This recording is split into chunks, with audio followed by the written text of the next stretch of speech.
ग्रंथ लिखे अपने, जिसमें से एक बहुत प्रमुख है भर्तृहरि शतक। उसमें वो लिखते हैं धनानि भूमोपस्वश्च गोष्ठे नारी गृह द्वार सखा संसार। वो कहते हैं दुनिया के लोगों, धन कमाते हो, साधन कमाते हो, कमाओ, लेकिन उस धन को, उस साधन को, इस शरीर रूपी साधन को अच्छे कार्य में भी लगाओ। और क्यों लगाना चाहिए? इसलिए लगाना चाहिए कि धन धरा के बीच सारा ही धरा रह जाएगा। पशु भी बंधे रह जाएंगे जब कूच का दिन आएगा। जिस दिन जाने का समय आएगा, भगवान पूछेगा नहीं कि तू फुर्सत में है कि नहीं, कि मैं तुम्हें लेने के लिए आ जाऊं, ले जाएगा। धन धरा के बीच सारा ही धरा रह जाएगा, पशु भी बंधे रह जाएंगे जब कूच का दिन आएगा, और नारी घर के द्वार तक ही साथ देगी लोक में, और मित्र दल मरघट से आगे मुंह नहीं दिखलाएगा। ये देह भी तेरी चिता में यूं ही जल भुन जाएगी, पर धर्म ही सच्चा सखा जो अंत तक साथ जाएगा। ये जो तुम्हारे अच्छे काम हैं, जो तुमने अपने बड़ों की सेवा में किए, जो तुमने गौ माता के लिए किए, जो तुमने देश धर्म के लिए किए, जो तुमने अच्छे विचार के लिए किए, तुमने किसी गरीब कन्या के विवाह के लिए किए, किसी गरीब बच्चे को पढ़ाने के लिए किए, ये जितने भी उत्तम कर्म हैं, ये सब मनुष्य के साथ सूक्ष्म संस्कार के रूप में जाते हैं। इसलिए हमारे जो टंकारा से, वो मोरवी से महेश भाई आए थे ना, उन्होंने एक बात कही थी गुजराती में कि लोग कहते हैं कि हम खाली हाथ आए थे और खाली हाथ जाएंगे, बोली थी ना। लेकिन ना हम खाली आते और ना हम खाली, अपने कर्मों के संस्कार हम लेकर के भी जाते हैं और उधर से साथ लेके भी आते हैं। नहीं तो एक ही समय में दो बच्चे जिन्होंने अभी कोई कर्म नहीं किया, पर एक सेठानी के पेट से पैदा हो रहा है और एक नौकरानी के पेट से पैदा हो रहा है। एक करोड़पति के घर पैदा हो रहा है, एक रोड़पति के घर पैदा हो रहा है। दोनों ने किसी का कुछ नहीं किया अब तक, लेकिन एक को सारी सुविधाएं मिली है और एक को बेचारे को कुछ नहीं मिला। इसका मतलब पीछे का कोई डिपॉजिट है जरूर, पीछे का कोई कर्म है जरूर। और उस पीछे वाले कर्म को हम क्या कहते हैं? संचित। लेकिन जब वो जीवात्मा के साथ आता है, उसके आधार पर माता पिता धन वैभव सब प्राप्त होता है, फिर वही कर्म क्या बन जाता है? प्रारब्ध।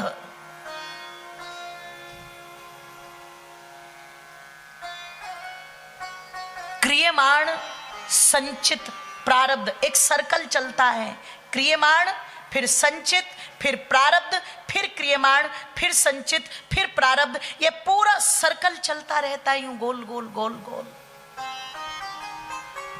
और इस सर्कल में इसी कर्म के आधार पर कुत्ते, बिल्ली, जानवर, पशु, इन सब योनियों में चक्कर लगाते हैं हम। अब तुम सोचो तुम अगले जन्म में क्या बनना चाहते हो। एक ने कहा जी मैं तो इस चक्र को रोकना चाहता हूं। तो देखो, जब रोकने की तरफ व्यक्ति बढ़ता है तो वही मार्ग मुक्ति मार्ग कहलाता है। और वो मुक्ति ये नहीं कि तुमने एक बार कथा सुन ली और मुक्ति हो जाएगी। वो मुक्ति ये नहीं कि आपने गंगा जी में गोते लगा लिए तो मुक्ति हो जाएगी। कब होगी मुक्ति? जब शुभ कर्मों को करते हुए व्यक्ति भक्ति मार्ग में आगे बढ़ता है, तब जाकर के वो मुक्ति का मार्ग प्रशस्त होता है। तो इस सर्कल को अगर रोकना है तो फिर हमारा भक्ति भाव वैराग्य उतना ऊंचा होना चाहिए। और नहीं तो कम से कम इतनी ही कोशिश कर लो कि आज मनुष्य बने हैं तो अगले जन्म में भी भगवान हमें, जोर से बोलो, मनुष्य। कुछ और बनने की इच्छा तो नहीं है। लता मंगेशकर ने बोला था, वैसे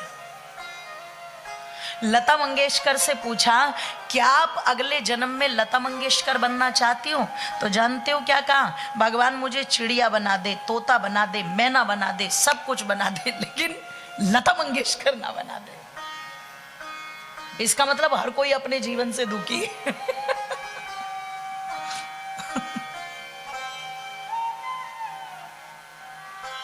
ठीक है, तोता मैना बन गए, लगता है कि कुछ करना नहीं पड़ेगा, जिम्मेदारी नहीं। पर मेरी माताओं वो भोग योनि है, उसमें कोई फैसिलिटीज, कोई व्यवस्था नहीं है आपके पास कि आप कुछ कर सको। बस आप उम्र कैदियों की तरह, जैसे जेल में उम्र कैदी होते हैं ना, अपनी सजा काट रहे होते हैं, ऐसे ही भोग योनि में वो उम्र कैद है कि बस आप काट रहे हो, भोग भोग रहे हो। लेकिन ये मानव जो योनि है, ये भोग और कर्म दोनों की है। इसमें आप भोग भोगते जरूर हो, पर आपके पास कर्म करने की स्वतंत्रता भी तो है। और अपनी मेहनत और पुरुषार्थ के बलबूते पर यह पता नहीं लगता कब व्यक्ति, ध्यान रखना, फर्श से और अर्श तक पहुंच जाए। ये पता नहीं लगता कब कौन क्या बन जाए। बस लगन होनी चाहिए, मेहनत होनी चाहिए, पुरुषार्थ होना चाहिए। विपरीत से विपरीत परिस्थितियों में भी अगर मनुष्य संकल्पवादी बनकर के खड़ा है तो ध्यान रखना, अपने जीवन में प्रत्येक ध्यान रखिएगा, व्यवस्था को प्राप्त कर सकता है। राम जी तो विपरीत परिस्थिति में है, पर कल मैंने कहा था दृढ़ता के साथ खड़े हुए हैं तो उन्हें सुग्रीव जी मिले, हनुमान जी मिले, जामवंत जी मिले, नल नील मिले। अंत में तो पूरी एक सेना बन गई, और इतनी बलशाली सेना बन गई कि उनके चरणों के एक दूत श्री हनुमान जी लंका में भी चले भी गए और लंका को जला करके वापस, जोर से बोलो, आ भी गए। आए, हनुमान जी से भेंट की। रामचंद्र जी ने हनुमान जी से जब मिले हैं, हनुमान जी ने चरणों में प्रणाम किया। प्रणाम करके कहा, भगवान मैं मां के दर्शन करके आ गया हूं, ये चूड़ामणि लाया हूं ताकि आपको लगे सच में मैंने मां के दर्शन किए। गले से लगा लिया, और गले से लगा करके एक बात श्री रामचंद्र जी कहते हैं, हनुमान मुझे पूर्ण विश्वास था तुम इस कार्य को करोगे, तुम मेरे लिए भरत के समान सुखदायक हो। कहो सीता कैसी है? ओ मेरी मातो बंधुओं, जरा समझना, विपरीत से विपरीत परिस्थितियों के बाद भी जीवन में सुख मिलेगा, ऐसी आशा मनुष्य को कभी छोड़नी नहीं चाहिए। छोटी छोटी बातों पर विचलित नहीं होना चाहिए, अपने धैर्य को नहीं खोना चाहिए। और गोस्वामी जी ने तो बड़े सुंदर शब्दों में लिखा, क्या कि धीरज धर्म मित्र अरुणारी, हो आपत्काल पर रखी ये चारी। राम सिया राम जय जय राम राम, राम सिया राम जय जय राम, सिया राम जय जय राम, सिया राम जय जय राम। धीरज धर्म मित्र अरु नारी, आपतकाल परखिए चारी। व्यक्ति कितना धैर्यवान है, व्यक्ति कितना धीरज रखता है, इसका पेशेंस लेवल कितना है। ऐसे तो हर कोई अपनी तारीफों के पुल बांध लेता है। कुछ बीमार व्यक्ति होते हैं जिन्हें मैं की बीमारी होती है, और कह दूं एक बार को कैंसर की बीमारी से बचने का उपाय हो सकता है, कोरोना से भी बच जाओगे, टीबी से भी बच जाओगे, और किसी बीमारी से भी बच जाओगे। पर अहम और वहम, ये दो बीमारी अगर किसी को लग जाए बड़ी खतरनाक है। अहम का मतलब मैं, मेरा ही अलाप, मतलब मैंने ये कर दिया, मैं ऐसा हूं, मैं वैसा हूं। एक बात बता दूं, जिसकी बुद्धि के द्वार खुले हुए हैं, सामने वाले के चंद शब्दों को सुनकर के ही वो अनुमान लगा लेता कि है क्या चीज ये, कितना पानी में है, कहां बोल रहा है। उसे अपना परिचय स्वयं देने की आवश्यकता नहीं होती। कौन कितना अच्छा है ये भी पता लग जाता है, कौन कितना बुरा है ये भी पता लग जाता है, और कौन त्रिशंकु की तरह बीच वाला है ये भी पता लग जाता है।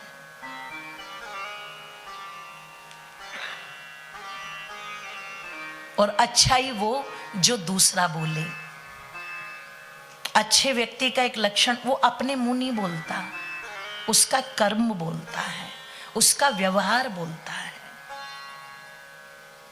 हमारे मध्य में हमारे महात्मा गण पधारे हैं, पूज्य हमारी सन्यासी माता श्री पधारी हैं। एक बार जोरदार करतल ध्वनियों से स्वागत करें।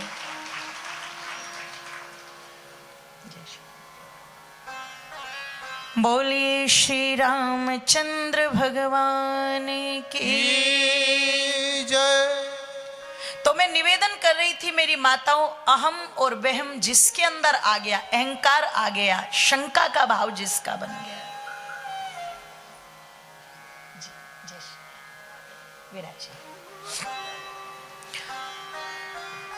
वो मनुष्य ध्यान रखिएगा अपनी उन्नति के द्वार वहीं बंद कर लेता है। वो बढ़ नहीं सकता, क्योंकि उसकी सीखने की जिज्ञासा भाव समाप्त हो गया। उसने ये सोच लिया मैं तो पूर्ण हूं जी, मैं तो अपनी विद्या के बारे में जानता हूं, मुझसे ज्यादा कोई जानता ही नहीं। पर दुनिया में एक से एक धुरंधर है। मैं धुरंधर पिक्चर की बात नहीं कर रही हूं। एक से एक बलशाली पड़े हैं, अपने अपने क्षेत्र के ऐसे ऐसे विचित्र लोग पड़े हैं कि आप उन्हें देख के हैरान हो जाओगे। कोई बुद्धिमान इतना है, कोई बलवान इतना है, कोई रूपवान इतना है, कोई गुणवान इतना है। एक से एक ब्रह्मांड भरा पड़ा है। विचित्र है ये दुनिया, बाहर निकलो तो पता लगता है। ओ मेरी माताओं बंधुओं, मैं कह रही थी आप लोगों के मध्य में,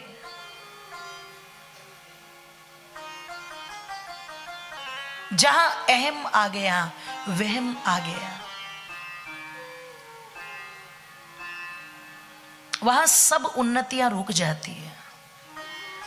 इसलिए कहा कि व्यक्ति कितना धार्मिक है, कितना धैर्यवान है, ये अनुकूल परिस्थितियों में पता नहीं लगता। जब सब कुछ ठीक चल रहा है तब तो हर कोई कह देता है मैं इतना अच्छा हूं, मैं इतना अच्छा हूं। पर जब जिस समय उसके सामने विपरीत परिस्थितियां हो, तब देखना ये कितना धीरजवान है। अगर विपरीत परिस्थितियों में वो उसकी वाणी पर नियंत्रण, उसकी आंखों पर नियंत्रण, उसके मन पर नियंत्रण, उसकी ज्ञानेंद्रियों कर्मेंद्रियों पर नियंत्रण है, तो फिर लगेगा ये व्यक्ति सच में धैर्यवान है।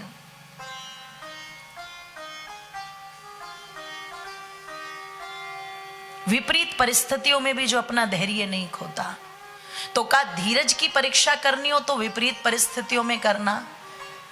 हम कितने धार्मिक हैं ये विपरीत परिस्थितियों में पता लगता है।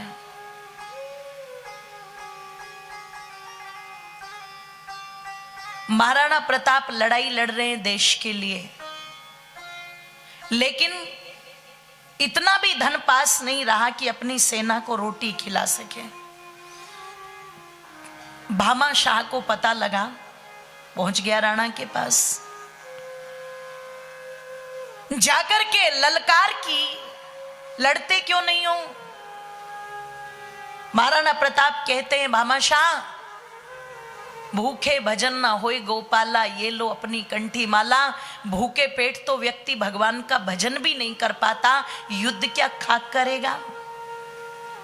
भामा शाह ने कहा भूखे क्यों मर रहे हो, मेरा खजाना है ना। तो महाराणा क्या कहते, छत्री हूं, दान लेने की आदत, देने की आदत है, लेने की नहीं। तो भामा शाह ने कहा तुझे कौन दे रहा है, तूने क्या सोचा मैं तुझे दान देने आया हूं, तुझे धन देने आया हूं? तुझे नहीं, ये धन मैंने अपने राष्ट्र से कमाया है, और अगर आज मेरे राष्ट्र पर संकट है तो ये मेरा पूरा खजाना, मेरा धन मेरे राष्ट्र के लिए, ये तेरे लिए नहीं है। अगर मेरा राष्ट्र ही नहीं बचा तो मैं इस धन को बचा के क्या करूंगा। पूरा खजाना महाराणा प्रताप को दे दिया। व्यक्ति कितना धार्मिक, कितना बड़ा दानी, ये भी तब पता लगता है। तीसरी बात कही, पत्नी कितनी वफादार है, ये तब पता नहीं लगता जब पति कमा कमा करके गड्डियां हाथ पर रखता है। ये तब पता लगता है जब पति विपरीत परिस्थिति में हो और पत्नी एक बार हाथ पकड़ के कह देती है, पतिदेव आप चिंता मत करो, अगर कोई भी विपरीत परिस्थिति है तो भले ही मेरे गहने ले जाओ, मुझे कोई समस्या नहीं है, आप ठीक रहोगे तो सब चीजें हो जाएंगी। ऐसे पति के साथ इतना गंभीर व्यवहार करने वाली पत्नी वास्तविक पत्नी होती है। पत्नी की परीक्षा भी विपरीत परिस्थिति में होती है, और कहा मित्र की परीक्षा भी विपरीत परिस्थिति में होती है। विपरीत परिस्थितियों में पता लगता है व्यक्ति कितना धार्मिक है, कितना धैर्यवान है। इतना धीरज सीता जी ने भी रखा, इतना धीरज राम जी ने भी रखा। आज 1 वर्ष हो चुका है, तब सीता जी की खबर मिली और हनुमान जी सुना रहे हैं तो रामचंद्र जी कहते हैं, कहो हनुमान सीता जीवित कैसे है? तो देखो हनुमान जी का उत्तर सुनना। हनुमान जी कहते हैं, भगवान ऐसा लगता है मां के शरीर को देख करके सूख के काटा हो चुकी है, काया काली पड़ चुकी है। रावण बहुत यातनाएं देता है, डराता है, धमकाता है, पर अपने सतीत्व की रक्षा करते हुए उसकी सोने की लंका को देखती तक नहीं। एक सन्यासी की तरह, एक वैरागी की तरह उसकी वाटिका में एक वृक्ष के नीचे बैठी हुई है। राक्षसियों का कड़ा पहरा है। 1 वर्ष तक सर्दी गर्मी धूप भूख प्यास सब उसी अशोक वाटिका में, उसी वृक्ष के नीचे मां ने काटी है। और आप पूछते हो जीवित कैसे है, तो मैं कह दूं, मुझे ऐसा लगता है मृत्यु कई बार आई होगी उन्हें लेने, लेकिन जो स्त्री अपने पति से इतना प्रेम करती हो, जो भगवती माता सीता हर समय राम धुन अपने मन में जपती रहती हो, जिनके प्राण ही राम के चरणों में बैठे हुए हो, मृत्यु भी उन्हें बिना प्राण जान करके वापिस चली गई होगी। ये हनुमान जी का उत्तर था। देखो कितने गजब का। अब देर ना लगाएं, अब शीघ्र अति शीघ्र चलें। हनुमान जी भगवती सीता के कष्टों का वर्णन कर रहे थे, सब भावुक होकर के सुन रहे थे। और कहते हैं जब हनुमान जी ने वर्णन पूरा किया तो भगवान राम ने मुट्ठी भींच ली। मुट्ठी भींच करके सुग्रीव से कहते हैं, करो तैयारी, बताओ हनुमान लंका कैसी है, किस तरह से लंका में प्रवेश किया जा सकता है। हनुमान जी ने कहते हैं, लंका के सब भेद खोले, 4 द्वार हैं प्रवेश करने के लिए। स्वेल पर्वत के निकट बिल्कुल सीधी खड़ी चढ़ाई पर बनी हुई है। उनके पास जो सेना है, अस्त्र शस्त्र बड़े आधुनिक हैं, रथ यान आदि की लंका में भरमार है। कहते हैं मातो तैयारी हुई, सेना चल पड़ी। सेना चल करके कहां आ गई? समुद्र के पास। अब समुद्र के पास आकर के कहा जाता है, एक ही विघ्न था, एक ही बाधा थी। हनुमान जैसे ब्रह्मचारी, अंगद जैसे योद्धा तो इस 100 योजन के समुद्र को पार कर ले, लेकिन पूरी सेना को लंका में कैसे पहुंचाया जाए, ये प्रश्न था। और मैं कह दूं, 2 चीजें आपने सुनी होगी। एक तो कि भगवान रामचंद्र जी ने वहां पर महादेव की स्थापना की, शिवलिंग की स्थापना की, जो कि रामेश्वरम में एक बड़ा स्थान बना हुआ है। पर मैं निवेदन कर दूं, जब महर्षि वाल्मीकि को आप पढ़ेंगे तो वहां पर क्या है, भगवान शिव की, महादेव की कृपा से, ये राम जी के मुख से ही कहलवाया महर्षि वाल्मीकि ने, सीता जी के सम्मुख वो बताते हैं, महादेव की कृपा से हमने यहाँ से यज्ञ करके अपनी यात्रा आरंभ की थी। इसका मतलब एक है शिव संकल्प यज्ञ, जैसे आपने पुंष्वन यज्ञ किया, सीमंतोनयन यज्ञ किया, गर्भाधान यज्ञ किया, वृष्टि यज्ञ करते हैं, अनावृष्टि यज्ञ करते हैं, पुत्रेष्टि यज्ञ करते हैं, ऐसे एक यज्ञ है शिव संकल्प यज्ञ। अर्थात किसी भी कार्य का हम आरंभ कर रहे हैं और भगवान से प्रार्थना कर रहे हैं कि हमारा ये कार्य जो है पूर्ण हो जाए। उसे वास्तु यज्ञ भी कहते हैं आपके यहां गुजरात में। क्योंकि पहले जब भी राजा महाराजा कोई युद्ध लड़ने के लिए जाते थे तो यज्ञ आदि करके ही जाते थे, ये परंपरा थी। तो जो कहते हैं ना कि वहां पर कहा गया कि आप ये करो, वो शिव संकल्प यज्ञ था। क्यों? उत्तिष्ठते ब्रह्मणस्पते देवान यज्ञेन बोधय आयुः प्राणम प्रजाम पशुम कीर्तिम यजमानम च वर्धय। हे ब्रह्म की संतानों, उठो, यज्ञ करो। यज्ञ से तुम्हारी सब मनोकामनाओं की पूर्ति होगी। स्वर्ग कामो यजेत, ये यज्ञ सब कामनाओं की पूर्ति करने वाला है। इधर कहते हैं शिव संकल्प यज्ञ चल रहा है भगवान राम का, और उधर रावण के घर में क्या काम चल रहा था? रेनोवेशन का। बेचारे का घर जल गया था, शर्म की बात थी। त्रिलोकी नाथ की लंका को कोई जला के चला गया, तो रावण के घर में लिपाई पुताई चल रही है, जली हुई चीजों को ठीक करवा रहा है। अब ठीक जब करवा रहा था तो कहते मातो रावण की पत्नी, नाम क्या था? जोर से बोलो। कई सारी स्त्रियां रखी थी, पर उन सब में मुख्य जो थी, पटरानी जो थी, वो मंदोदरी थी। और मंदोदरी अपने पतिदेव के पास आई, और पतिदेव के पास आकर के क्या कहती है कि रहे सी जोरी कर पति पगलागी,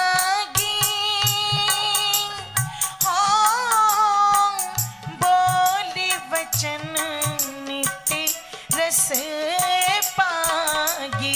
राम सिया राम जय जय राम राम, राम सिया राम जय जय राम, हो सिया राम जय जय राम, हो सिया राम जय जय राम। मंदोदरी ने रावण के पैर पकड़े, पैर पकड़ करके कहती है, नाथ कुछ मेरी भी मान लो, कुछ मेरी भी प्रार्थना स्वीकार कर लो। अब भी समय है, अब भी कुछ नहीं बिगड़ा। अब भी तुम अगर सीता को से सम्मान राम को लौटा दो तो हम बच जाएंगे। तो रावण क्रोधित होकर के कहता है, इन महिलाओं का स्वभाव ही कायर होता है, खुद भी डरती है, पुरुषों को भी डराती है। अरे तुम मुझे डरा क्यों रही हो कि हम बच जाएंगे? वो वनवासी मेरा कुछ नहीं बिगाड़ पाएगा। मंदोदरी ने कहा, भगवान आप निश्चित ताकतवर हैं, अब पति को ये कह दो कि तू कायर है एक नंबर का, ये तो नहीं बोल सकती ना। आजकल तो बोल देती है। आजकल तो पत्नियों ने पति इतने डरा रखे हैं कि किसी ने काट के ड्राम में भर दिया 9 टुकड़े करके, किसी ने कहीं दूसरी जगह ले जाकर के मरवा दिया, तो कई लड़के तो बेचारे इस डर के कारण कह रहे हैं, मैं तो सन्यासी बन जाऊंगा, मैं शादी नहीं करूंगा।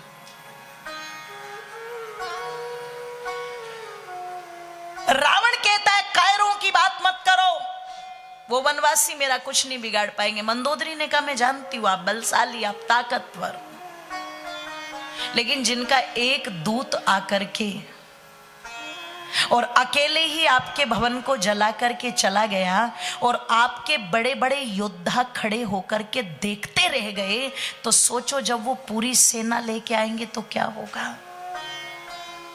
और देखो क्या समझाती है, कुछ पंक्तियां लिखी थी वहां कि मैं समझाऊं भरतार मेरे क्यों। पति को भरतार शब्द से भी संबोधित किया जाता है। आइए जरा तालियों को खोल भी देना और बोल भी देना, और भजन वाली ताली है ना, कि मैं समझाऊं भरतार मेरे क्यों, बात समझ ना पाते हो,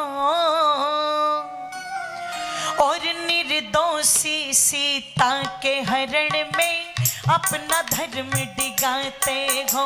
आज निर्दोषी सीता के हरण में अपना धर्म डिगाते हो। मैं समझाऊं भरतान मेरे क्यों, समझाऊं भरतान मेरे क्यों, बात समझ ना पाते हो। निर्दोषी सीता के हरण में अपना धर्म डिगाते हो।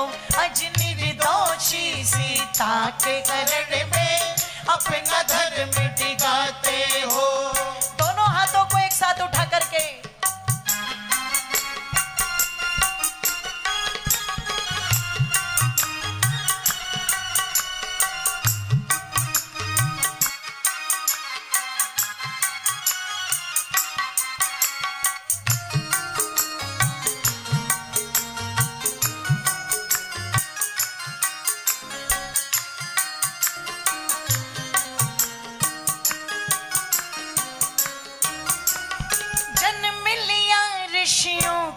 घर में पतिदेव को समझा रही है, आप पुलस्त्य वंश में जन्मे हो, ऋषियों के घर में जन्म लिया है, ब्राह्मण कुल में जन्म लिया है, वेदों के विद्वान हो, इसलिए कुछ विचार करो। और क्या बोली? जन्म लिया ऋषियों के घर में, कुछ तो उसका ख्याल करो। अपने कुल की मर्यादा को ऐसे ना जंजाल करो। अपने कुल की मर्यादा को ऐसे ना जंजाल करो। धर्म की सारी संपत्ति लुटा कर ऐसे न कंगाल बनो। अपने कुल की मर्यादा का कुछ तो स्वामी ख्याल करो। अपने कुल की मर्यादा का कुछ तो स्वामी ख्याल करो। पैर पकड़ बोली हो नाथ जी, पैर पकड़ बोली हो नाथ जी, क्यों तुम विपत उठाते हो। निर्दोषी सीता के हरण में अपना धर्म डिगाते हो। आज निर्दोषी सीता के हरण में अपना धर्म डिगाते हो। मैं समझाऊं भरतान मेरे क्यों, समझाऊं भरतान मेरे क्यों, बात